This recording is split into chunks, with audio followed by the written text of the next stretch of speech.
दर्शन दे, परमात्मा की हमारे ऊपर कृपा हो जाए, तो ऐसे कृपा नहीं हो सकती। परमात्मा कहाँ है? इस संसार में हर किसी को आनंद चाहिए। कोई पैसा कमा रहा है तो उससे पूछा जाए तो वो भी पैसा कमा रहा है इसलिए कि हमें आनंद मिले। कोई परिवार में है तो उससे पूछा जाए तो वो भी कहता है कि हमारे परिवार में आनंद रहे। आनंद और प्रसन्नता में अंतर है। आनंद क्या है? जब आप चार लोगों के बीच बैठते हो तब वहां आप हंसते हो, और जैसे ही आप घर के अंदर जाते हो वो आनंद भी समाप्त। क्यों? क्योंकि आपको हंसने के लिए चार लोगों की आवश्यकता पड़ी, और वो चार लोग जब उठ के चले गए तो आपके चेहरे की हंसी भी समाप्त हो गई। लेकिन प्रसन्नता क्या है? जो अकेले में भी मुस्कुराए। आपने देखा है पहले साधु संत ऋषि मुनि गुफाओं में जाते थे, जंगलों में अकेले रहते थे, लेकिन फिर भी वो अकेले रहकर मुस्कुराते थे। आपको हंसने के लिए तो चार लोगों की आवश्यकता पड़ती है, लेकिन उन ऋषि मुनियों को चार की आवश्यकता नहीं पड़ती। विचार करिएगा जरा कि वो अकेले रहकर भी क्यों मुस्कुरा रहे हैं? क्योंकि उन्होंने अपने अंदर की परमात्मा को पहचान लिया है। आप अभी भी अपने अंदर के परमात्मा को नहीं पहचान पाए हो, इसीलिए आपको संसार की आवश्यकता पड़ रही है। लेकिन उनको संसार की चाह नहीं है, उनको परमात्मा की चाह है। आनंद कहाँ है? प्रसन्नता कहाँ है? वो कहीं बाहर नहीं मिलता, किसी बाजार में नहीं मिलता।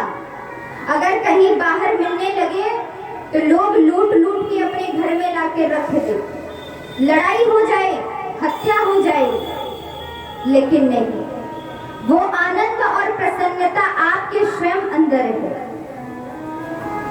अगर आपने अपने अंदर से पहचान लिया तो हमेशा आप प्रसन्न रहोगे। आपने देखा है कोई कितना भी अमीर है, पैसा है, धन है, लेकिन फिर भी वो समझता है कि मैं अकेला हूं। अकेला कौन सोचता है? जो परिवार में भी रहकर उसे दुख है, कष्ट है, उसे लगता है कि मेरा कोई नहीं है।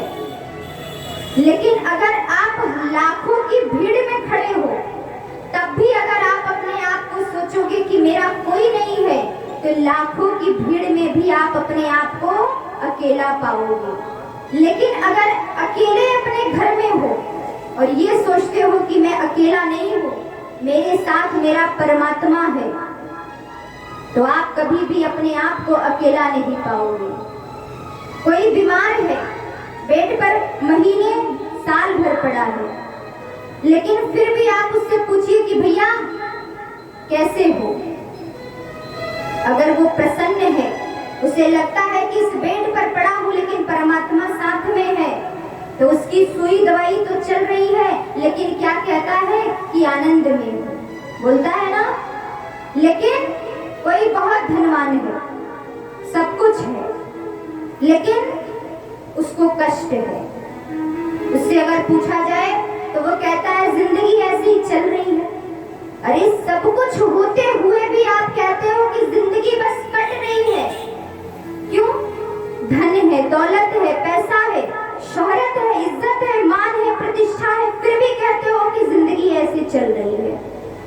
क्योंकि एक चीज आपके साथ नहीं है, वो परमात्मा। सब कुछ होते हुए भी, इसीलिए आपकी जिंदगी इधर उधर भटक रही है। परमात्मा को अगर पहचानना है तो मैं ये नहीं कहती कि आप रोज बैठकर पूजा करिए, लेकिन जब भी आप परमात्मा के धाम में जाइए, आप 3 घंटे बैठते हो, लेकिन 3 घंटे कथा में बैठने के बाद आप सोचते हो कि बहुत देर हो गई है, शरीर हिलने लगता है, इधर उधर मन भटकने लगता है। आपने परमात्मा को देखा है? मंदिरों में जाइए, श्री कृष्ण एक पैर पर खड़े हैं। कभी स्वरूप का दर्शन किए?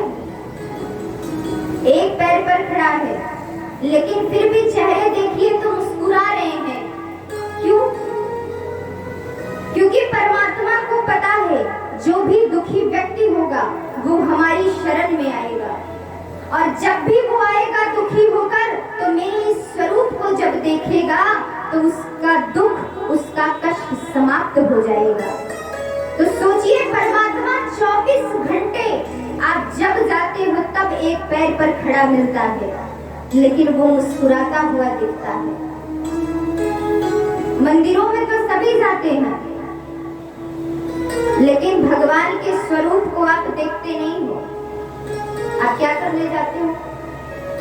अभी शिवरात्रि आ जाए तो लोग भर भर के लोटा भागते हैं मंदिर में। अब लाखों की लाइन में खड़े हो जाते हैं, अब बड़ी जल्दी में रहते हैं, भीड़ है, लोटा लेकर दौड़ा दौड़ा जाते हैं और काऊ की खोपड़ी पे डाल देते हैं, बस चढ़ गया। पूजा हो गई आज की, फिर चाहे किसी की खोपड़ी पे जल चढ़ जाए, मतलब इतनी जल्दबाजी होती है। भगवान को कुछ समय देना चाहिए, क्योंकि लाखों की भीड़ रहती है। अगर भक्त है सच्चा, वो चाहता है कि परमात्मा से हमारा मिलन हो, परमात्मा हमें पहचाने, तो भक्त और